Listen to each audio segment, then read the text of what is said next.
Well, let's talk about the Open Championship, shall we? Or as you might know it, the British Open. This isn't just another golf tournament, folks. It's the oldest of them all, the granddaddy, the one they all want to win. Imagine the history etched into those claret jugs, the stories whispered on the windswept links. The Open is special. It's golf in its purest form, played on ancient courses along the rugged British coastline. The weather is a character in itself, throwing everything from sunshine to sideways rain at the players. And believe me, it tests the best in the world. You see, to win the Open, you need more than just talent. You need guts, imagination, and a whole lot of luck. It's about battling the elements, taming the unpredictable bounces, and outsmarting courses that have been around for centuries. So buckle up, folks, because we're about to tee off on a journey through the history of this iconic championship. The Open Championship began back in 1860. That's right, 1860. Back then, it was a much smaller affair. The first tournament was held at Prestwick Golf Club in Scotland. Only 8 golfers played, all of them professionals. Can you imagine that? A major championship with just 8 players, and they played 3 rounds in one day. Old Tom Morris, one of the pioneers of golf, won that first championship. In those early days, the Open rotated between a handful of courses in Scotland. Prestwick, St Andrews, and Musselburgh were the mainstays. These weren't your manicured country club courses. These were wild, rugged links courses shaped by nature itself. The Open grew steadily in popularity. More and more players, both amateur and professional, wanted to test their skills against the best. The championship eventually expanded to include courses in England, too. As the Open grew, so did its legend. We saw incredible feats of skill, dramatic finishes, and moments etched in golf history. Young Tom Morris won 4 Opens in a row. He was just a teenager when he won his first. Bobby Jones, the American amateur, dominated golf in the 1920s. Jones won the Open 3 times, captivating fans with his elegant swing. In 1953, Ben Hogan won the Open at Carnoustie. He played brilliantly, winning by 4 strokes. Section 4, the names we remember.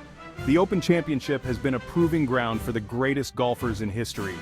Harry Vardon, with his 6 Open titles, is still considered one of the best ever to play the game. Walter Hagen, the flamboyant American, won 4 Opens in the 1920s, charming crowds with his personality as much as his play. Then there's Gary Player, the Black Knight from South Africa. Player won the Open 3 times, overcoming apartheid and prejudice to become one of the most respected figures in the game. His victory at Muirfield in 1959 was a watershed moment, not just for him, but for golf as a whole. And of course, no discussion of the Open would be complete without mentioning Jack Nicklaus. The Golden Bear won the Open 3 times, showcasing his power and precision on some of the game's most challenging courses. His final Open victory, at St Andrews in 1978, is the stuff of legend. These are just a few of the names that have etched their place in Open history. Each victory, each moment of brilliance, adds another layer to the rich tapestry of this championship. Section 5. The Open Championship evolves. The Open Championship has seen many changes. Courses evolved, equipment improved, and players are more skilled. But the essence remains the same. It's still a pure test of golf on historic links courses by the British seaside. As the game grew globally, so did the field. Players worldwide now compete for the claret jug, adding international flavor. Recent champions like Rory McIlroy, Jordan Spieth, and Colin Morikawa show the future of golf is bright. Section 6. A championship for the ages. The Open Championship is more than just a golf tournament. It's a celebration of the game's history, a test of skill and nerve, and a spectacle that captures the hearts of fans around the world. It's a reminder of where the game came from and where it's going. Winning the Open is a dream for every golfer. It's a chance to join the pantheon of legends, to etch their name alongside the greats of the game. The claret jug is more than just a trophy. It's a symbol of golfing excellence, a testament to the enduring legacy of this championship. So the next time you watch the Open Championship, remember that you're witnessing more than just a golf tournament. You're witnessing history in the making. You're seeing the best players in the world tested like never before, battling the elements, the courses, and each other for the right to lift that iconic claret jug.